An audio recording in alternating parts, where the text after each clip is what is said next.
हमारे विशेष कार्यक्रम शख्सियत में आपका स्वागत है। इस कार्यक्रम के तहत हमारे साथ हैं अजय शर्मा।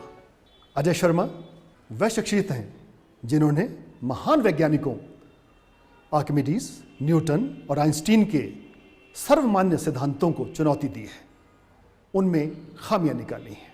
अजय जी, आपका स्वागत है। अजय जी, हम आपसे बहुत लंबी बात करेंगे आपके अनुसंधान के बारे में, कितनी मेहनत आपने की, कितना समय लगा, लेकिन उससे पहले थोड़ा सा आपके व्यक्तिगत जीवन के बारे में, बचपन के बारे में, कैसे प्रारंभिक शिक्षा शुरू हुई और कहाँ से शुरू हुई?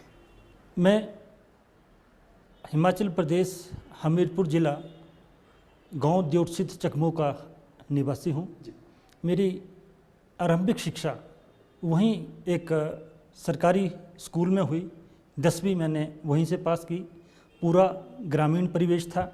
जब मैं 6ठी क्लास में था उसमें हमारे गांव में बिजली आई और मेरे पिताजी अध्यापक थे स्कूल में ही, माताजी गृहिणी थी।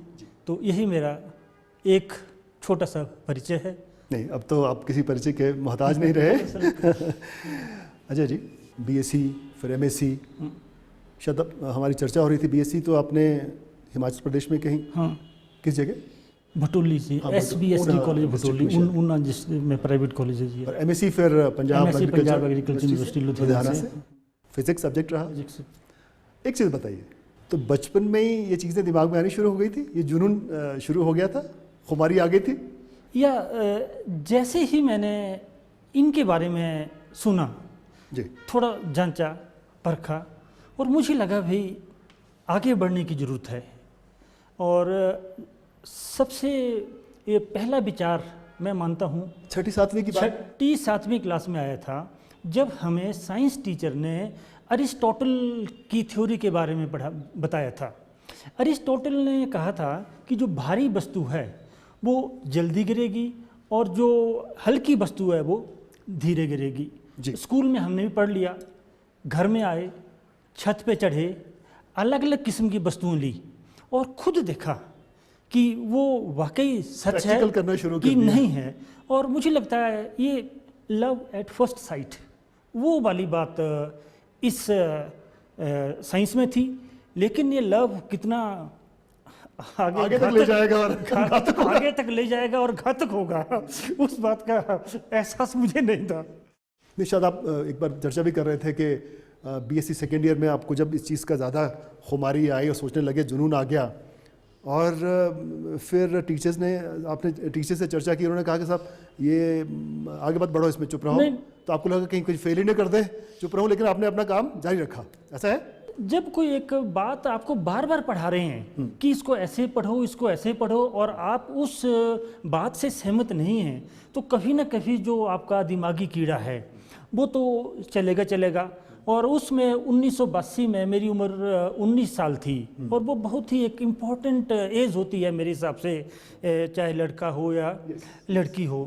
तो एक दूसरी जो मेरे साथ आप उसको चाहे प्रॉब्लम कह लीजिए या मेरी खूबी कह लीजिए कि मैं अकेले घंटों तक बैठ सकता था कहीं भी। अगर खेत में मैं पढ़ रहा हूँ तो वहाँ पे अपनी किताबें रख के अगर सुबह गया तो शाम को ही आऊँगा। और इससे एक थोड़ा फ़ायदा भी हुआ कि मेरी एक एकाग्रता बन गई और उन बातों को जब मैंने बार बार देखा तो मैंने कहना भी शुरू कर दिया। और जब आप ऐसे सिस्टम में हैं और कुछ ऐसी बातें कह रहे हैं जो 7 अरब दुनिया एक तरफ हो और आप एक तरफ हो, तो चाहे आप सच भी कह रहे हैं, यूनिवर्सली एक्सेप्टेड है ये उनके सिद्धांत जो है, प्रिंसिपल्स जो हैं। हाँ, तभी मैंने 7 अरब दुनिया की बात कह दी, संख्या की, कि वो लोग इसको मान रहे हैं। बिल्कुल। और मैं थोड़ा सा उसके बारे में इंगेस्ट जा रहा हूँ, तो बहुत ओबियस था, बहुत बात थी। इवन जो मेरे रूममेट थे, जिनके साथ में रहता था, मेरे कुलीग थे, मेरे टीचर्स थे, टीचर्स तो थोड़ा सोचते थे यार ये तो हमारे इस मंदिर को तहस नहस कर रहा है। तो अब कई बातें होती थी। 2-3 महीने ये स्थिति चलती रही और मैंने ये सोच लिया आगे कि अगर मैंने अपनी कहीं जुबान ऐसे ही खोलते रखी तो ना बीएससी होगी ना एमएससी होगी। और मेरे माता पिता ने मुझे तो यहाँ पढ़ने के लिए भेजा हुआ इस स्टेज में। तो उसके बाद मैंने चुप बात करने की। हमें ये भी बताया लोगों ने, बहुत जो पुराने मित्र हैं आपके, कि शुरू में परिजनों को भी लगा और फ्रेंड्स को भी लगा, कोलीग्स को भी लगा कि शायद कोई आप अस्वस्थ हो गए हैं मानसिक रूप से, इस तरह से कुछ लगा लोगों को। क्या सही है? खैर, जो मेरे फ्रेंड्स हैं, दूसरा सर्कल है, उनके बारे में तो मैं नहीं कह सकता, लेकिन जो मेरे फैमिली मेम्बर्स थे वो मेरे बिल्कुल साथ थे। लेकिन वो मेरी माता जी हमेशा ही मेरे साथ रही थी कि उनका सपोर्ट मिला। उनको शायद लगता था कि हर माँ सोचती है कि उसका बेटा बहुत आगे जाएगा, उनका भी यही एक विचार था कि वो ये भी आगे जाएगा। लेकिन सभी ने मुझे डिस्करेज किया कि इस लाइन को छोड़ दो, नॉर्मल पीएचडी करो, आपके पास एमएससी फर्स्ट डिवीजन में है, बीएससी फर्स्ट डिवीजन में है, आपके पास उस टाइम ऑफर्स भी आ रहे थे मेरे को, बाहर से भी आ रहे थे, यूएसए से भी फॉर्म आ रहे थे कि भर के भेजो, ये करो। तो वो उसमें कुछ ऐसा था। लेकिन जो विरोध जो किया, लेकिन अजय जी, ये आपकी तपस्या ही रही कि आज आप कितने देशों में, है ना, विदेश कितना घूम रहे हैं, कितने पेपर्स आपके एक्सेप्ट हो रहे हैं, लोग आपकी बात को मान रहे हैं, बड़े बड़े साइंटिस्ट आपकी बात मानने को मजबूर हो रहे हैं। तो ये एक बहुत बड़ी उपलब्धि कही जा सकती है आपके लिए, और मैं तो कहूँगा हिमाचल प्रदेश के लिए भी। चलो, ये इसमें कुछ तो मैं सोचता हूँ कि आप सब जो मेरे इतने भारतवासी हैं उनकी गुड विशेज़ हैं, या जो प्रभु है उसकी कोई आशीर्वाद है। लेकिन हम बात कर रहे थे कि जो साथ आपके टीचर होते थे, कुलीग्स होते थे, वो लगभग आपका जीना दूभर कर देते थे। तो मुझे दया आती थी उन पे कि ये लोग क्यों समझ नहीं रहे हैं, या ये लोग थोड़ा सा दिमाग लगा के देखिए ना। जुबान से तो कहाँ हल कहाँ हुआ, दुनिया में के सारे मसले का जुबान से हल हुए हैं, वो तो दिमाग से होते हैं। तो उनको इग्नोर कर दिया, पीछे मैं हटना नहीं चाहता था, आगे मैंने जाना ही जाना था। तो धीरे धीरे ये मुकाम आज आ गया है। कभी मुझे लगता है कि समाज से भी कुछ तिरस्कृत हुआ, हो सकता है कि मीडिया वाले भी मुझे पहले वो एक अच्छे भाव से नहीं देखते थे, पर आज जो बड़ी बड़ी वेबसाइट्स हैं, मैगजीन्स हैं, प्रिंट पेपर हैं, और हाँ, हर जगह मिल रही है, तो खुशी होती है कि चलो अपने तो 52 साल बीत गए कि अगर कोई एक काम एक्सेप्ट हो जाता है तो 125 करोड़ जो भारतीय, 125 नहीं अब 127 करोड़ जनसंख्या है हिंदुस्तान की, वो तो कभी गर्व से बोलेंगे। और मैंने बाहर भी मैं गया हूँ, और जो हमारे NRI हैं वो भी इस बात पर बहुत खुश होते हैं कि चलो तो हमारे मुल्क में भी कोई ऐसा अच्छा काम हो रहा है। यहाँ हम रुकते हैं एक छोटे से ब्रेक के लिए। ब्रेक के बाद अजय शर्मा जी से बातचीत का सिलसिला यूं ही जारी रहेगा, जल्द लौटते हैं। न्यूटन ने 1687 में किताब लिखी प्रिंसिपिया। इनमें जिन सिद्धांतों की बात की है उनको दुनिया मान रही है, आप कह रहे हैं उसमें खामियां। यह नियम न्यूटन ने कभी दिया ही नहीं था।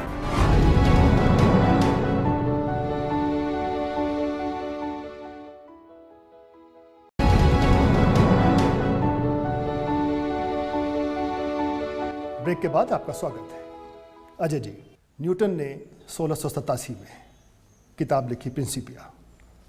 कुछ रेलेवेंट अंश मेरे पास है।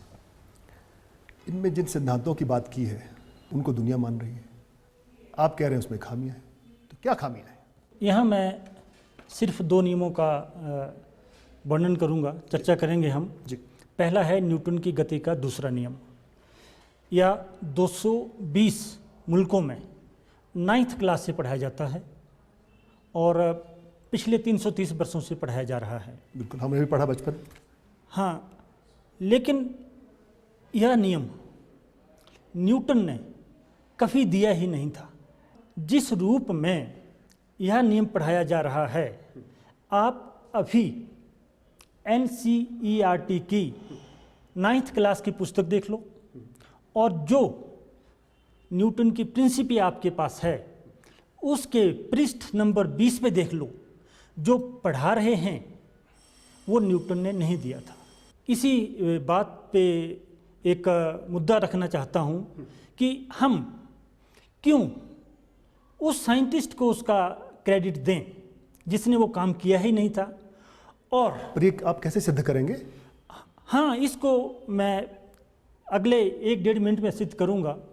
और क्यों यूलर, लियोनहार्ड यूलर, स्विट्जरलैंड के वैज्ञानिक, जिन्होंने ये लॉ दिया था उनको क्यों वंचित रखा जा रहा है? उनका क्या कसूर है कि उन्होंने एक अच्छी रिसर्च दी है? क्या इसी बात के लिए कि उनको हम नज़रअंदाज कर रहे हैं हर किताब में, हर पन्ने में, हर वेबसाइट में, हर टीवी चैनल के शो में? अगले प्रश्न आपने पूछा कि मैं कैसे सिद्ध कर सकता हूँ कि ये लॉ यूलर ने दिया था। तो जिस तरह आपके पास न्यूटन की किताब के पन्ने हैं, उसी तरह मैं भी आपको दिखा रहा हूँ। ये मैथमेटिकल एसोसिएशन ऑफ अमेरिका की वेबसाइट से जो यूलर का पेज है, उसका रिसर्च पेपर नंबर है E79। इसके पृष्ठ 223 पे जो नियम हम 9th क्लास से बच्चों को पढ़ाते हैं वो दिया है, लेकिन जो नियम न्यूटन ने दिया है उसका कहीं कोई प्रयोग नहीं होता। अब किसी बात में आपकी मान गया फिल वक्त के लिए, लेकिन वो जो दूसरे वाला आप बता रहे हैं गति का नियम जो है, उसको कैसे आप? जो न्यूटन की गति का तीसरा नियम, मैं फिर एक बात कहना चाहूँगा कि वैज्ञानिक छोटा है, बड़ा है, 2 साल से पढ़ाया जा रहा है, 1000 साल से पढ़ाया जा रहा है जी। मुझे किसी के नाम से, किसी की ऊंचाई से कोई मतलब नहीं है।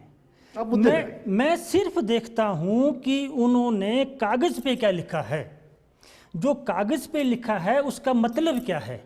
हमारे दर्शकों को आप बिल्कुल सिंपलेस्ट वे में बताइए। न्यूटन की गति का तीसरा नियम एक साइंस का नियम ही नहीं, डेली लाइफ का और फिलॉसफी का नियम भी है।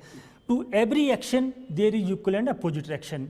हर क्रिया के प्रति प्रतिक्रिया होती है। न्यूटन ने कहा है क्रिया और प्रतिक्रिया बराबर होती है। Action is equal to reaction. उदाहरण दीजिए। मैं यहाँ कह रहा हूँ कि ये अपोजिट तो हो सकती हैं एक्शन और रिएक्शन, लेकिन हमेशा बराबर नहीं होती। अब मैं कोई कॉम्प्लिकेटेड एग्जाम्पल नहीं दूंगा जो मैंने अपनी पुस्तकों में डिस्कस किया है। एक ऐसा एग्जाम्पल दूंगा जो गली मोहल्लों में आप सब ने कई बार देखा होगा। मान लीजिए कि एक स्कूल की लड़की है, गुड़िया, वो गेंद से खेल रही है। उसके पास 2 गेंदें हैं, पहले दोनों रबर की हैं। वो दोनों गेंदों को बराबर बल के साथ, बराबर एक्शन के साथ दीवार पे फेंकती हैं और दोनों गेंदें एक समान गति से वापिस आती हैं। जो हमने उनको आगे फेंका वो एक्शन हो गया, जो दीवार ने फेंका वो रिएक्शन हो गया। इस अवस्था में दोनों गेंदें बराबर समय पे वापिस आ रही हैं। Action is equal to reaction, क्रिया इज इक्वल टू प्रतिक्रिया, अपोजिट हैं। बिल्कुल सही है। जो न्यूटन ने प्रिंसिपिया के पेज नंबर 220 पर थर्ड लॉ दिया है तो फिर वो सही है। तो फिर खामी क्या है? खामी ये है कि हम कुछ आगे नहीं सोच रहे हैं उससे। मान लो मैं उसी गुड़िया के पास एक रबड़ की बॉल दे देता हूं और उसी के पास मैं एक कपड़े की बॉल दे देता हूं और उसको वो उस ढंग से उसको दीवार पे फेंकती है, उसी फोर्स से, उसी फोर्स से दोनों को, कि उनका एक्शन बराबर है। लेकिन आप देखेंगे कि जो रबड़ की बॉल है वो तेजी से वापस आती है और जो कपड़े की बॉल है वो धीरे वापस आती है। मेरे कहने का मतलब ये है कि आप कपड़े की बॉल की जो प्रतिक्रिया है उसको क्यों नजरअंदाज कर रहे हैं, उसको भी आप बीच में रखिए और आगे आपने जो एक सही ढंग से साइंस को आगे बढ़ाइए। अजय जी, आपके पास इसकी क्या व्याख्या है? मेरे पास इसकी व्याख्या यह है कि न्यूटन का तीसरा नियम वस्तु की प्रकृति, संरचना, हार्डनेस, सॉफ्टनेस आदि की व्याख्या नहीं करता है। अगर हम न्यूटन के नियम को न्यूटन की ही लिमिट्स में एक्सटेंड करते हैं, उसका विस्तार करते हैं, तो हम इसकी भी व्याख्या कर सकते हैं। क्योंकि उसमें जो विस्तृत नियम है उसमें एक अतिरिक्त घटक आ जाता है जो वस्तु की प्रकृति, संरचना, हार्डनेस, सॉफ्टनेस की को अकाउंट फॉर करता है। तो उसका सोल्यूशन भी न्यूटन के नियम को एक्सटेंड करके हम निकाल सकते हैं। यह मैंने अपनी पुस्तकों में किया है। एक आप बहुत चर्चा करते हैं E = mc², वो बताइए दर्शकों को क्या चीज़ है? देखिए, ये ऐसी इक्वेशन है जिसको हर समय दुनिया में कहीं ना कहीं यूज़ हो रही है। खरबों डॉलर्स की जो एक्सपेरिमेंटेशन है वो इसके ऊपर बेस्ड है, ये सच्चाई है। लेकिन आइंस्टीन ने ये इक्वेशन 1905 में दी थी। उसमें आइंस्टीन का पेपर बिना जांचे ही पब्लिश हुआ था। जब मैं उस बिना जांचे पेपर की आगे व्याख्या कर रहा हूँ, आलोचनात्मक टिप्पणी कर रहा हूँ, तो उसमें कई खामियां हैं। आपने कुछ संशोधन भी तो किया है ना? हाँ, फिर मैंने E = mc² को विस्तार करके delta E = ac² delta m करके दिया है। जो मेरा समीकरण है, इसके क्या मायने हुए? मेरा उसमें कि जो एनर्जी निकलती है वो आइंस्टीन की इक्वेशन से कम भी हो सकती है, बराबर भी हो सकती है और ज़्यादा भी हो सकती है। इस तरह मेरा समीकरण जो है वो विस्तृत समीकरण है और आइंस्टीन का समीकरण उसकी एक विशेष अवस्था है। इस समीकरण पे हम आगे भी बात करेंगे। यहाँ वक्त हो चला है एक छोटे से और ब्रेक का। ब्रेक के बाद तुरंत वापस लौटते हैं। आइंस्टीन की डेरिवेशन है E = mc²। इसमें आपने क्या खामियां पाई? देखिए, अगर हम सही मायनों में देखें तो उसकी अनेक खामियां हैं।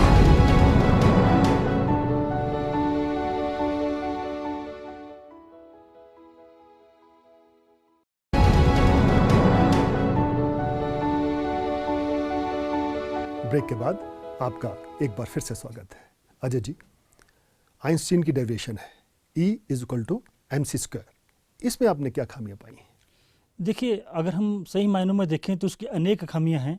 आइंस्टीन ने इस इक्वेशन को स्पेशल कंडीशंस में ही डिराइव किया है, जनरल कंडीशंस में नहीं। जब हम इसका जनरल कंडीशंस में अप्लाई करते हैं तो कई खामियां सामने आती हैं और जिनको मैंने अपनी पुस्तक आइंस्टीन एंड E = mc² में एक्सप्लेन किया है। और सबसे बड़ी खामी आइंस्टीन की इक्वेशन की यह है कि आइंस्टीन ने पहले तो लाइट एनर्जी इक्वेशन बनाई और उसके बाद ये कह दिया कि जो लाइट एनर्जी के लिए सही बात है वो सभी एनर्जी के लिए सही बात है, जो किसी भी तरह तर्कसंगत नहीं है। और फिर उसके बाद आपने एक और साइंटिस्ट की थ्योरी को चैलेंज किया है। आर्किमिडीज 2265 साल पुरानी उनकी थ्योरी है, उसमें क्या कमी रही फिर? उसमें सीधी कमी यह है, आपने क्या संशोधन किया? उसमें संशोधन किया है। कमी यह है कि अगर हम उसके अनुप्रयोग देखें तो आर्किमिडीज का सिद्धांत कहता है कि जो वस्तु नीचे गिरती है, चाहे उसका आकार सुई की तरह है, गोली की तरह है, छतरी की तरह है या ट्विस्टेड आकार है, डिस्टोर्टेड शेप है, तो उसको समान समय में समान दूरियां तय करनी हैं। लेकिन प्रयोगों में होता यह है कि गोलाकार वस्तु जल्दी गिरती है और जो छतरीनुमा वस्तु है वो धीरे धीरे गिरती है। इसकी वजह है खामी की कि आइंस्टीन की आर्किमिडीज ने को हमें आगे एक्सटेंड करना है, उसका विस्तार करना है। जब हम आर्किमिडीज के 2265 साल पुराने सिद्धांत का विस्तार करते हैं तो उसमें एक नया फैक्टर आ जाता है जो वस्तु की शेप को अकाउंट फॉर करता है। और ये मेरे रिसर्च सारी रिसर्च पेपर्स में, रिसर्च जर्नल्स में और इस बुक में बियॉन्ड न्यूटन एंड आर्किमिडीज में दोनों बुक्स आपने कब लिखी हैं? ये इन बुक्स को शुरू तो मैंने कर दिया था इकट्ठा ही लगभग 1982 में, लेकिन समय के साथ उसको मैं और इम्प्रूव करता गया। आप बता रहे थे एक दिन कि वो 50,000 पन्ने आपने लिखे, उसके बाद ये बुक बनी? हाँ, इतना मैं कह सकता हूँ कि इन बुक्स को लिखने के लिए कम से कम 50,000 या इससे अधिक रफ पन्ने मैंने लिखे होंगे, ताकि धीरे धीरे मैच्योरिटी आती है, साइंटिस्टों के व्यूज़ आए और आखिरकार जब आपका पॉइंट प्रूव हो सके और मैं बॉटम से लेके पूरी स्काई तक अपने विचारों को रख सकूं। और जब मैंने इस ढंग से बुक्स को प्रस्तुत किया तो लोगों ने इसे स्वीकार भी किया। एक चीज़ बताइए, आपने संघर्ष किया बहुत, लोग आपकी बात मानने को तैयार नहीं थे, ठीक है, निराशा भी हुई होगी, लेकिन आप लगे रहे और उसी का प्रतिफल है, उसी का नतीजा है कि आप आज यहाँ पहुँचे। तो सबसे पहले कहाँ रिकॉग्निशन मिली? विदेश कहाँ गए सबसे पहले आप? विदेश 2002 में सबसे पहले मैं ताइवान गया था और वहाँ मैंने आइंस्टीन की खामियों के ऊपर वहाँ पे बातचीत की थी। वहाँ बहुत से अमेरिका के, यूरोप के वैज्ञानिक आए थे, उनसे मैंने इंटरेक्शन किया तो मुझे लगा कि हम ये भी हमारे जैसे ही हैं, इनका सोचने का ढंग भी हमारे जैसा ही है। हमें सिर्फ किसी वजह से अपने आप को हीन नहीं महसूस करना चाहिए, हम उनसे अच्छे आर्गूमेंट दे सकते हैं। और यही जो मेरा उसके बाद फिर सिलसिला शुरू हो गया कॉन्फ्रेंसेस में जाने का, इंटरनेशनल कॉन्फ्रेंसेस में जाने का। हाँ, उसके बाद सिलसिला ये शुरू हो गया कि जो भी मैंने शोध की थी उसको कहीं मैंने रजिस्टर कराना था। तो वो बहुत ज़रूरी होता था। उसके बाद मैं जर्मनी गया, उसके बाद मैं यूक्रेन गया, उसके बाद मैं अमेरिका गया, उसके बाद मैं इंग्लैंड गया, और उसके बाद मैं अभी हाल ही में मॉस्को में 2 यूनिवर्सिटीज़ में मैंने लेक्चर दिए हैं आइंस्टीन के ऊपर। उन्होंने भी मेरे शोध कार्य को छापा है। इन्हीं इश्यूज़ पे आपने कोई रिसर्च पेपर्स भी तो लिखे हैं? हाँ, वो भी डॉक्यूमेंट हो गए हैं? हाँ, इस तरह, इस ढंग से अगर आप देखें तो मेरे लगभग 57 शोध पत्र जर्नल्स में, कॉन्फ्रेंसेस में छप चुके हैं। अच्छा, जब आप संघर्ष कर रहे थे, रिसर्च कर रहे थे, तो क्या कोई सरकारी तंत्र से आपको कोई सुविधा, आपके विभाग से, आप तो शिक्षा विभाग में कार्यरत हैं, आप तो असिस्टेंट डायरेक्टर हैं, तो क्या आपको कोई लोगों ने, आपके विभाग के ही अधिकारियों ने कोई प्रोत्साहन दिया, या आपको सब कुछ करने में पैसे की भी तंगी आई? पैसे की तंगी तो शुरू से ही थी, लेकिन जो शिक्षा विभाग है या साइंस एंड टेक्नोलॉजी डिपार्टमेंट है, अब जितना वो कुछ कर सकते थे उतनी हेल्प तो उन्होंने की है, वो तो मैं स्वीकार करता हूँ। जैसे मैंने सरकार हिमाचल में जो भी आई है, केंद्र में भी आप गए? हाँ, अभी केंद्र में हाल ही में जब मेरी दोनों पुस्तकें आ गई, मैं माननीय केंद्रीय साइंस एंड टेक्नोलॉजी मंत्री डॉक्टर हर्षवर्धन जी से मिला, उनके पास अपनी बात रखी, तो उन्होंने एकदम लिख दिया कि मैं आपकी पुस्तकें department of science and technology को भेज रहा हूं। उसी टाइम मेरे सामने नोट दे दिया और मुझे कहा कि आप जाओ 7 दिन के अंदर अंदर डिपार्टमेंट के सेक्रेटरी से आप मिलो। फिर कुछ ही टाइम में सेक्रेटरी साहब का भी लेटर आ गया कि हमने आपको ये जो एक साइंटिस्ट नियुक्त किए हैं आपके काम के लिए। तो मुझे लगता है कि इस स्टेज पे जो पूरी 33 साल का जो संघर्ष था, वो ऐसा लगता है वो तो 33 सेकंड का था। फिर वो जैसे इससे पहले की सरकार केंद्र में थी, यूपी की सरकार थी, तब भी आप लोगों से मिले, वर्तमान मुख्यमंत्री से मिले, इससे पहले जो मुख्यमंत्री थे उनसे भी कभी चर्चा हुई कि मेरे काम को आगे बढ़ाने के लिए क्या करना है? देखिए, जहाँ तक कि हिमाचल की बात है, मैं पिछले 26 साल से हिमाचल गवर्नमेंट का एम्प्लॉई हूँ। मैं लगभग हर मुख्यमंत्री जी से मिला हूँ, और जो भी उनके बीच के जो उनके हाथ की बात थी, उन्होंने तो बिल्कुल वो किया है। अब देखो, 220 मुल्कों में ये साइंस चल रही है, हमारी स्टेट सरकार का, हमारे स्टेट मुख्यमंत्री जी नहीं उतना कर सकते।